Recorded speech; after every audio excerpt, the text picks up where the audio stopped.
Hello, everyone, and thank you for listening. This is Sierra Ocasio, and this is my blog. I will be talking about a variety of topics, raw and uncut at times, about my spiritual journey. I would like to thank you all for listening, and I hope you enjoy.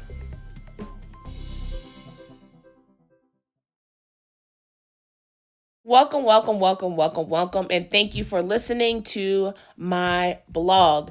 The topic for today is about breaking generational curses, taking accountability, and walking into your power. The title of this blog is The Spider. So I was originally going to write a blog and post it, but I was like, that's just not my style. So I figured this would touch people in a different way. And the reason for writing this blog, I had gotten to a point in my life's journey where I was like, I want to share the things that I've been through. So I wrote this blog because I have had some huge life changes in the last few years of my life, and I feel like I'm in a place where I'm ready to share these experiences with you all. And just to give you guys a little bit of background about myself, my name is Sierra Ocasio. I am 27 years old at the time. I am living in Colorado. I moved in Colorado in August of 2021, and my life has just been a really beautiful journey, good, bad, in between. I have enjoyed this life, and I wanted to start this blog because I feel as though that I'm in a place where it's time to share my experiences, to let people know that you are not alone in this journey. You are not crazy. You are a human living this experience. You are a soul living a human experience. And I want everyone to know that with these stories, I hope that this touch you. I hope that you find this useful. And I hope you can take this with you so that you can know that being human can be hard at times, but you can get through it. So now that you know a little bit about me, I'm going to go into today's topic. And today's topic is about healing our roots. And what I have found out during this winter season is that I have had to really step back and look within myself, because if I want to create a better life for myself, I needed to go within my roots. I needed to go within myself and say, okay, there's not a sturdy foundation here. How can I help heal these roots so that I can have a strong future? So in the season of winter teaches us to slow down. It teaches us to stay inside. And it's not as sunny outside. Our mood's a little different. We're just like, blah. But on the positive side of winter teaches about hibernation, which is a time of self-reflection and going within. While this is a slower and darker season, we are forced to take a look at ourselves in the mirrors, slowing things down and really going inside of ourselves and saying, okay, how can I heal my foundation so that the things that I want to achieve in this lifetime can come in fruition? So, which means that turning your hibernation or sleep mode into creating our dreams. Because what I'm realizing is during our darkest times, we have to learn that those dark times teach us how to embrace better days, how to embrace, the light. Because there is no darkness without light. And what this looks like is taking time to just go within, whatever that may looks like for you. This may mean journaling. This may mean, helping make a better plan for your business. This may look like, for me, it looked like looking at my ancestry and saying, okay, if I want to do better, I have to get to the root of where my issues started. This winter, I have spent a lot of time learning about how I don't set healthy boundaries with not only myself, but for other people. And this means for relationships with my family, my relationships at my job, and just not being firm and saying, Sierra, you got to stick up for yourself at some point in time. Sierra, you have to learn how to say no. You have to say, I don't like how you're treating me. I don't like how you're making me feel. And not dishonoring myself by not staying firm on my boundaries. So it's respecting myself, knowing my self-worth, knowing that it's okay to mess up, but to not allow others to step on me, and not allow myself to self-sacrifice myself for others, and not self-sacrifice, and know my worth. Knowing that I am worthy of having everything that I need in this lifetime by healing my foundation. So by standing firm on my boundaries, standing tall and respecting myself, it allows people to respect me. So by loving myself fully, it allows others to respect and honor me as well. And that's what we need to realize. If we go within, deep within ourselves, set healthy boundaries for ourselves, have a strong foundation of self-love, no one or nothing can stop us for creating our own realities. We will not block our own blessings if we are taking the time to self-love ourselves. And I wanted to go deeper as to why I wasn't setting healthy boundaries for myself and why I was doing these things. So when I went to therapy, and therapy, I suggest everyone do. It doesn't matter what stage you are in your life. I feel like therapy is even great when you're doing good.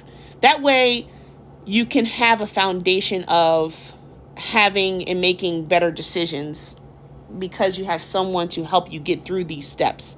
And that was a biggest part of me self-sabotaging myself, was sacrificing myself for others and not taking the time to go to therapy, go to the gym, drink water, have healthy diets. I was spending too much time distracted on helping other people. And my therapist said to me, she said, Sierra, how can you be an example for others if you're not doing the things you need to do for yourself? So self-love is important. You have to be an example of how you want other people to treat you.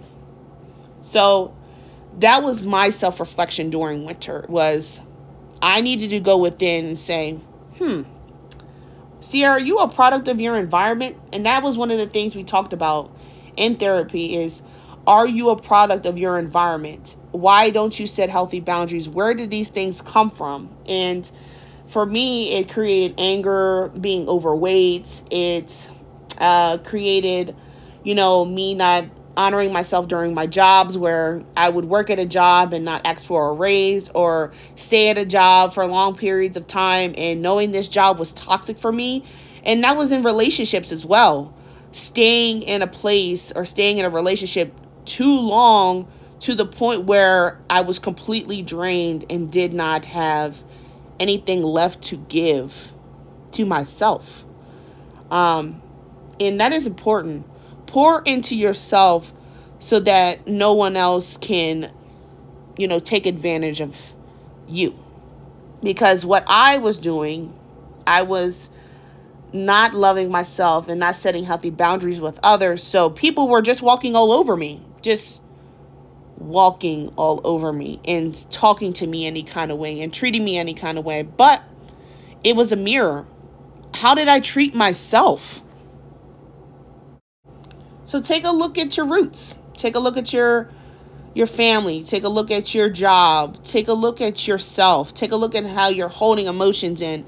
Are you creating addictions that is masking your fullest potential to embrace your emotions? Get down deep. And I'm telling people it's okay. Find that therapist. Find that church. Find that gym. Find that book you need to read. Find that class you need to take. Whatever you need to do so that you don't self-sabotage yourself. Look at your ancestry. Take a look at your mom. Take a look at your dad. Take a look at your relationships. Take a look at how you socialize with people and say, am I in a cycle of chaos? Am I a product of my environment? And how can I analyze these things and get to a point of healing so that I can move forward and progress and be better? That's what this is all about. Healing our roots so that we can be better people. Not only better people on the outside world, but a better person to treat ourselves better. So for me, this was about, how did your ancestors not feel joy? How did I not feel joy in my lifetime? How was I not protecting myself? How was I not being firm on my boundaries? My body was telling me, Sierra, I need you to take better care of yourself, because if you don't, diabetes runs in your bloodline. You don't want that. So I was like, okay, how am I dishonoring myself? How can I better myself so that I'm not, creating a cycle of repeating the same lessons over and over and over again and expecting different results? A lot of us, we do the same things over and over and over again and expect different results. But I had had enough. I was tired of living in survival mode. I was tired of, doing the same things and expecting people to respect me. I was at a point where I was like, okay, what can I do? So I started going to therapy. I started eating better. I started meditating. I started taking classes to help, protect my energy. I started, saging and listening to better music. I started to pray more. I started to love myself more. I started hiking. I started going for walks. Just little things that made a big difference in my life. Little things that I wasn't doing before. Self-care is very important. Self-care may look like you, setting up a schedule so that, oh, hey, it's 3:00. I'm just going to read affirmations. Hey, I'm going to get home. I'm going to take a bubble bath. And I'm just going to listen to soft music for 15 minutes. It's just little things. And I want you to find things that bring you joy. Do what makes you happy. I'm not saying go out here and do drugs or be on crack or anything like that.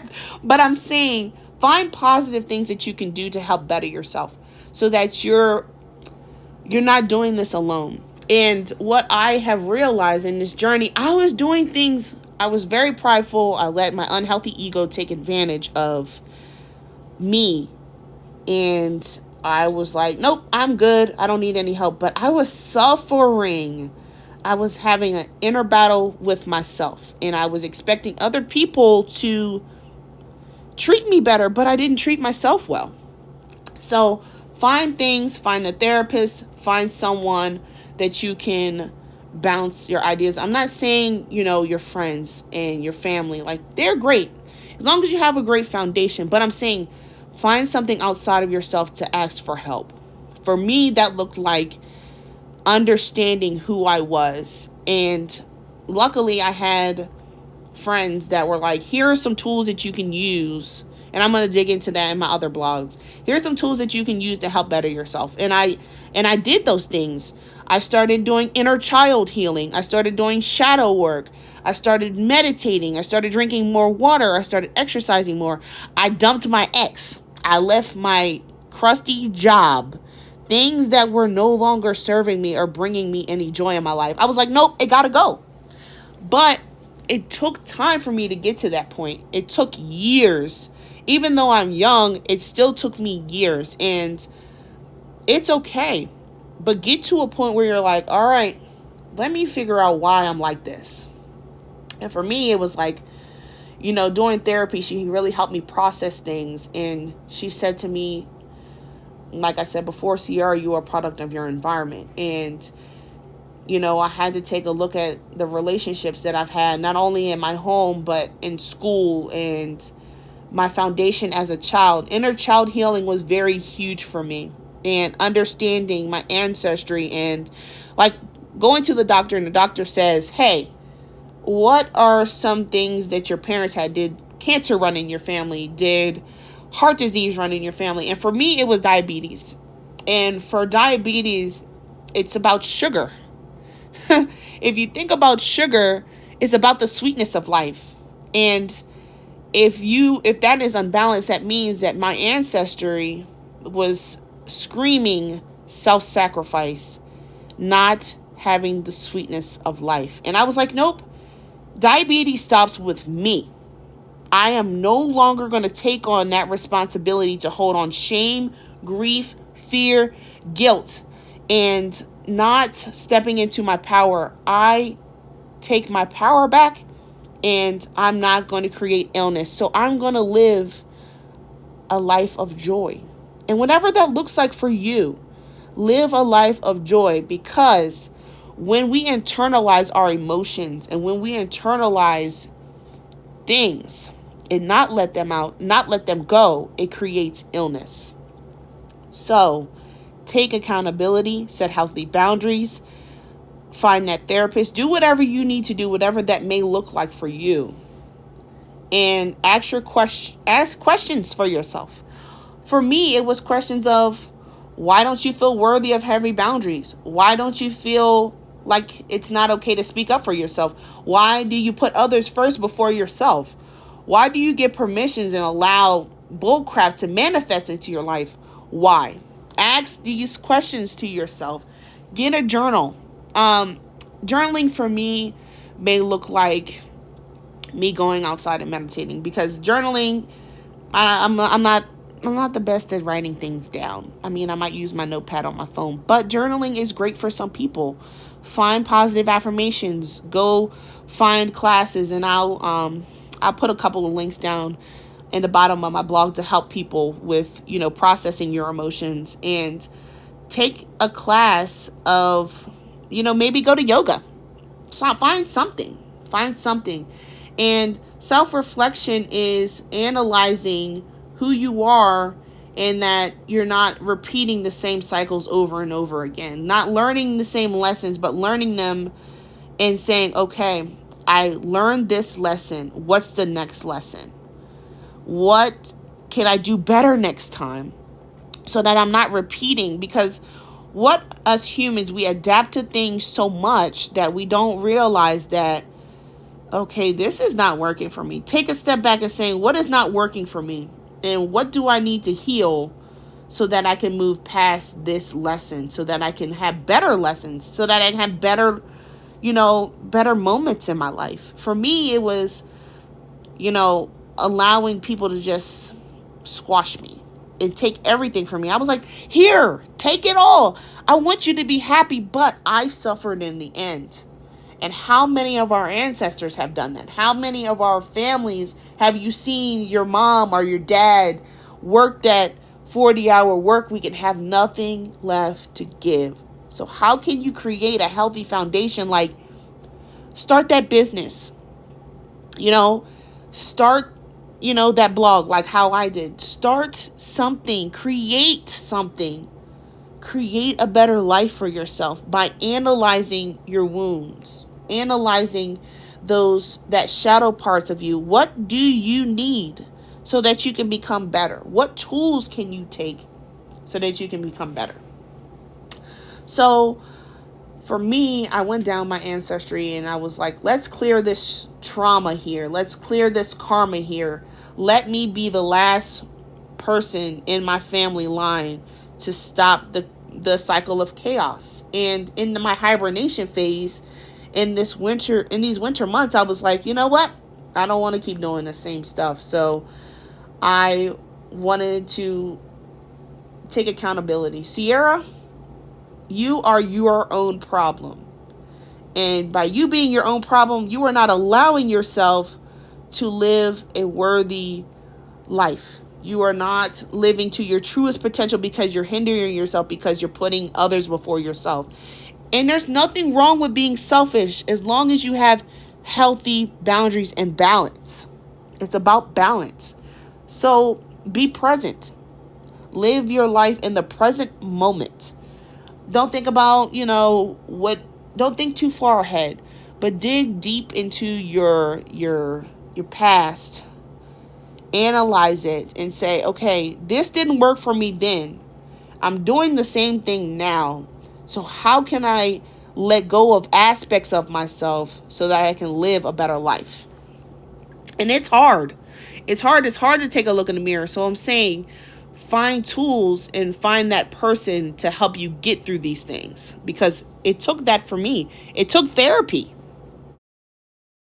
And therapy wasn't easy. Therapy was crying. Therapy was connecting. Therapy was, looking at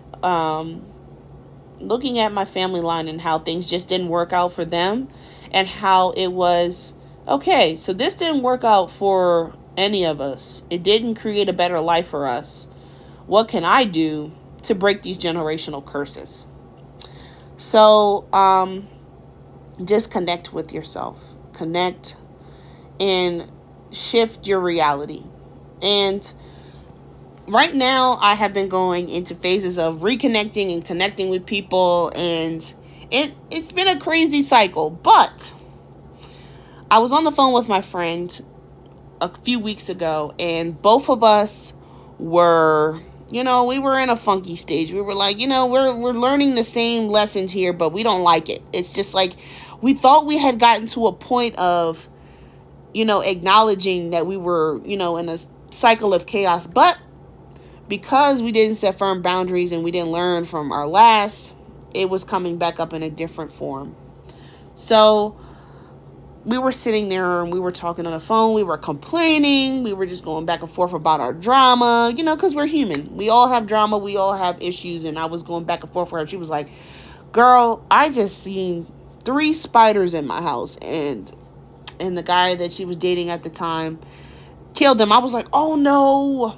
I really connected with nature. I was like, don't kill the spiders. They may have been a lesson for you. She was like, girl, I don't like bugs. I was like, I'm scared of them sometimes too. But that spider may have been something that you needed to pay attention to, because we're going through all of these things and 3 spiders came into your house. Girl, that's God giving you a sign. And you didn't even listen. You just killed the spiders. And it was funny. We were sitting there on the phone, and then I turn around and I'm looking in the corner, and Lord, behold, there was this huge spider in the corner of my room. And I was like, oh my gosh. But I was like, there's something here, because we're both scared of these little tiny spiders, and there's a lesson to be learned here.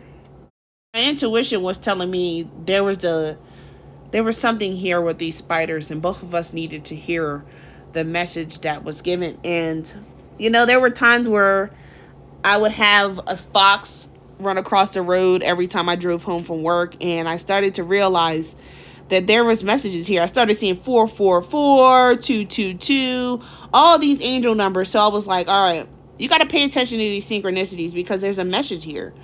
And when we don't pay attention to them, we get them in a different form. And sometimes that looks like, a spider in your corner of your room. We weren't listening to the lessons that were being learned. So instead, God was like, here's 2 spiders, pay attention. So I looked it up. And I was like, okay, what is the spider teaching us? And she was sitting there like, I don't know, girl, but I'm terrified. I'm like, that's exactly what that means. We're terrified of this small little bug.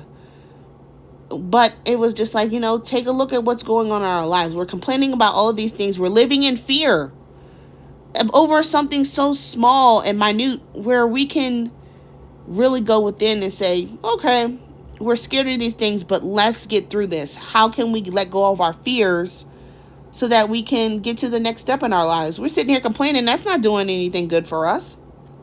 So I opened up my totem animal book that I have, and I looked up the spider totem. And what the spider was teaching us is that, with abundance, because the spider has 8 legs, and if you turn the number 8 and you flip it, it's an infinity sign, and it's about never-ending cycles. And the spider was teaching us with these 8 legs that we have everything that we need to create our own realities by letting go of our fears.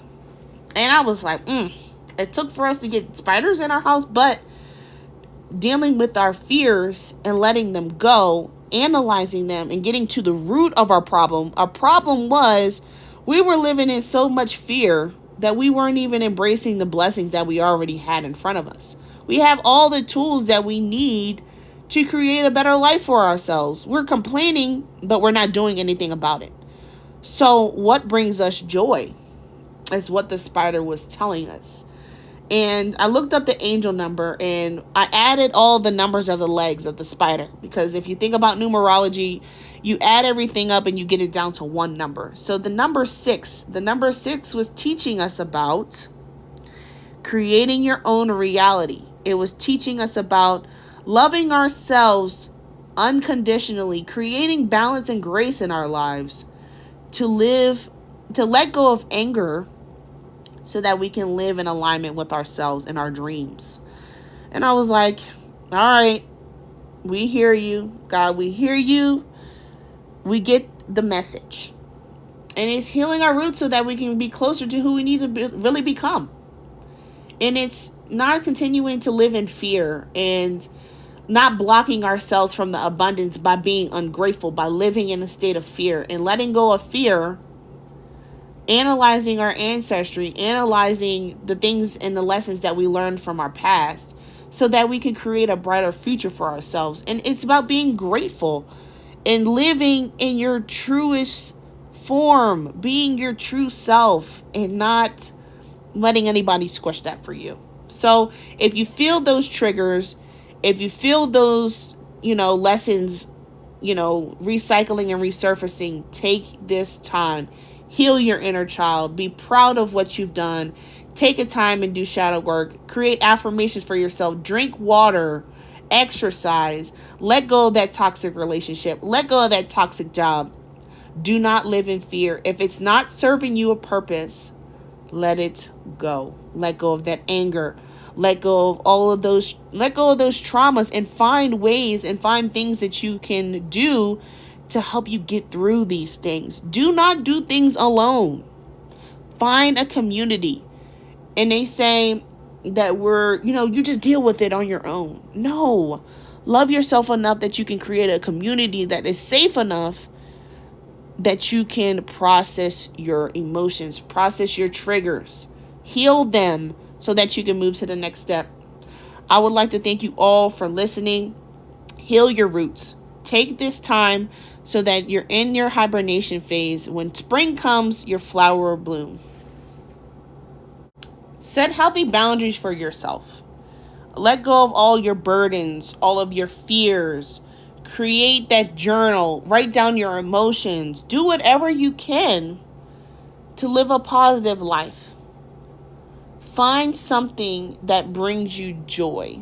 Like I said, don't use this as a negative. Flip your negative into a positive. Use your hibernation. Use the darker days to learn from your lessons and say, in my darkness, I can create light. In my loneliest and darkest phase, go within and open up your heart and truly love yourself so that your flowers can bloom. Look at nature. Pay attention to nature. And know that we are all one. Know that we are all human and that we all go through things and that we can get through it together.